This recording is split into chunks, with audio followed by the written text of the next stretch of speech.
La plupart d'entre nous n'ont pas un patrimoine gigantesque comme Bernard Arnault, qui pèse, à l'heure où j'enregistre, plus de 200 milliards d'euros, ou encore Elon Musk, qui n'est pas loin derrière, avec ses 186 milliards d'euros.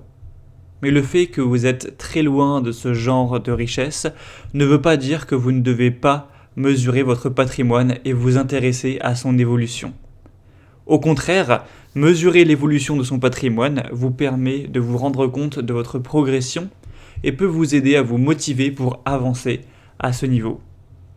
Il peut être aussi intéressant de voir à quel niveau se situe le patrimoine moyen des Français de votre âge, pas pour faire une compétition, simplement histoire de savoir où vous vous situez par rapport aux gens similaires à vous pour avoir une meilleure idée de où vous en êtes. C'est pour cela qu'aujourd'hui, je vais vous partager le patrimoine net moyen des Français en fonction de l'âge et à la fin de la vidéo, je vous donnerai des conseils pour dépasser cette moyenne. Nous allons voir ça tout de suite. Au passage, merci de penser à vous abonner à la chaîne et à liker la vidéo pour soutenir mon contenu. Avant de commencer, il faut déjà savoir comment le patrimoine net est calculé. Ne vous inquiétez pas, c'est très simple. Il s'agit de l'addition de tout ce que vous possédez qui a la moindre valeur, donc votre appartement ou votre maison, votre voiture, vos comptes en banque, vos actions ou ETF, vos bijoux, vos métaux précieux, vos cartes Pokémon de collection et même vos casseroles et votre canapé. Imaginons que vous possédez un appartement qui coûte 150 000 euros, une voiture à 20 000 euros, 15 000 euros sur vos comptes en banque, 10 000 euros en ETF et 5 000 euros pour tout le reste, bijoux, meubles, affaires. Et on obtient un total de 200 000 euros. Maintenant, il faut soustraire à cette somme vos dettes si vous en avez. Imaginons que vous avez emprunté de l'argent pour acheter votre appartement et qu'il vous reste encore 100 000 euros à rembourser. Et que vous avez également fait un crédit pour votre voiture en estimant qu'il vous reste 10 000 euros à rembourser. On obtient un total de dettes de 110 000 euros. Maintenant, 200 000 moins 110 000 égale 90 000. Vous avez donc un patrimoine net de 90 000 euros. Nous allons maintenant voir à combien s'élève le patrimoine net moyen des Français selon une étude de l'INSEE. Cette étude a été faite en 2018, donc ce n'est pas totalement représentatif des chiffres actuels en 2023, en particulier à cause de l'inflation récente, mais la réalité actuellement n'est pas très éloignée des chiffres présents en 2018. Selon cette étude, donc, le patrimoine net moyen des Français s'élève à 239 900 euros. C'est pas mal, mais néanmoins, il faut comprendre que c'est une moyenne.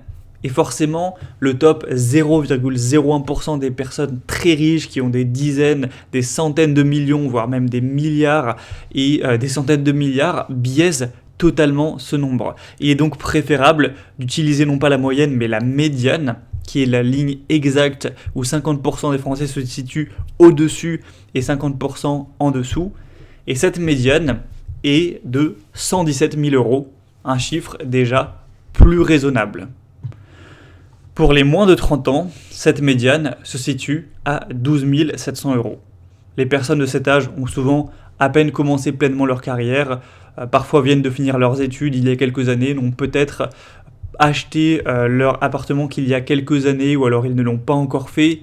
Logiquement, plus une personne est jeune, moins elle a eu de temps pour accumuler de l'argent de côté et moins elle a pu profiter de l'effet boule de neige de ses investissements. Beaucoup de moins de 30 ans ne se préoccupent d'ailleurs même pas de leur patrimoine, ils veulent simplement dépenser leur argent pour profiter de leur jeunesse. Si vous avez donc moins de 30 ans aujourd'hui, mais que vous pesez plus que 12 700 euros, vous êtes au-dessus de la majorité des gens en dessous de 30 ans. Pour les personnes entre 30 et 39 ans, cette médiane se situe à 51 400 euros. À cet âge, forcément, la carrière est plus établie. Tout le monde a terminé ses études depuis des années et on a eu plus de temps pour épargner et investir. Et pour les décennies suivantes, le patrimoine médian va monter à chaque fois. De 40 à 49 ans, 106 000 euros. De 50 à 59 ans, 171 500 euros. De 60 à 69 ans, 194 300 euros. Et pour les plus de 70 ans, le patrimoine diminue pour la première fois par rapport à la décennie précédente, avec un patrimoine net médian de 182 100 euros. Ce n'est pas nécessairement une mauvaise chose. À 70 ans, la majorité des gens ont moins de 15 ans restant à vivre, et il est logique de dépenser son argent pour se faire plaisir et faire plaisir à ses proches. Concernant le patrimoine net, c'est en effet la valeur intrinsèque de votre richesse, mais cela ne représente pas forcément le fait que vous soyez libre financièrement. On parle de liberté financière quand vos revenus passifs sont supérieurs à vos dépenses.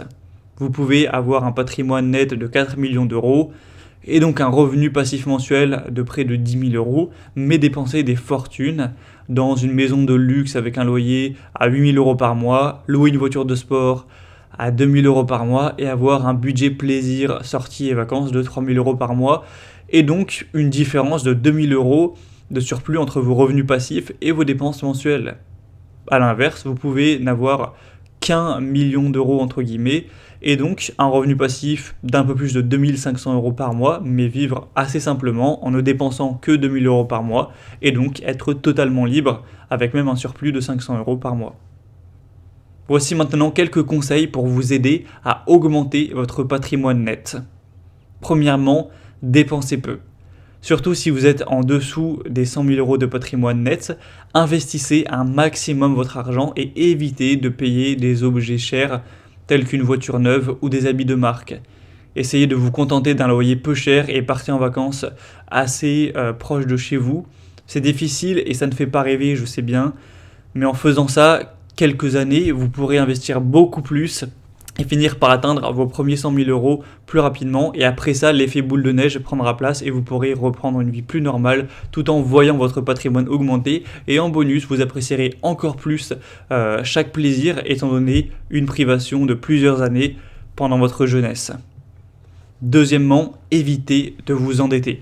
À part évidemment pour acheter votre résidence principale ou de manière générale emprunter pour quelque chose qui va vous rapporter de l'argent comme un investissement locatif ou le lancement d'un business, évitez d'emprunter de l'argent, en tout cas n'empruntez pas d'argent pour consommer. Dites-vous que vous mériterez une voiture neuve ou tout autre bien de consommation coûteux quand vous serez devenu riche. Troisièmement, commencez à investir. Laisser votre épargne sur un compte en banque est un manque à gagner énorme. Sans être un expert de la bourse, vous pouvez placer votre épargne sur des fonds indiciels ou appelés aussi ETF qui sont très diversifiés et qui à long terme rentabiliseront bien plus qu'un livret bancaire. Quatrièmement, essayez de gagner plus. Que ce soit en vous améliorant dans votre carrière de par vos compétences professionnelles, en renégociant votre salaire, en montant votre propre affaire ou en lançant un side business dans votre temps libre, faites en sorte de gagner plus chaque mois.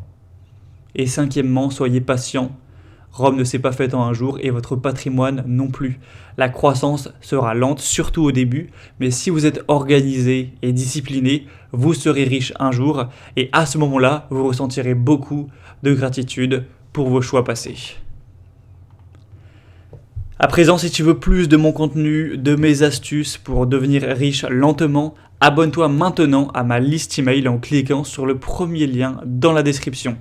Tu recevras un email chaque dimanche pour te booster, t'apporter de la motivation, de l'inspiration, des conseils et des idées concrètes pour t'aider à avancer vers ton objectif. C'est gratuit et tu te désabonnes quand tu veux, alors clique maintenant sur le premier lien en description et inscris-toi.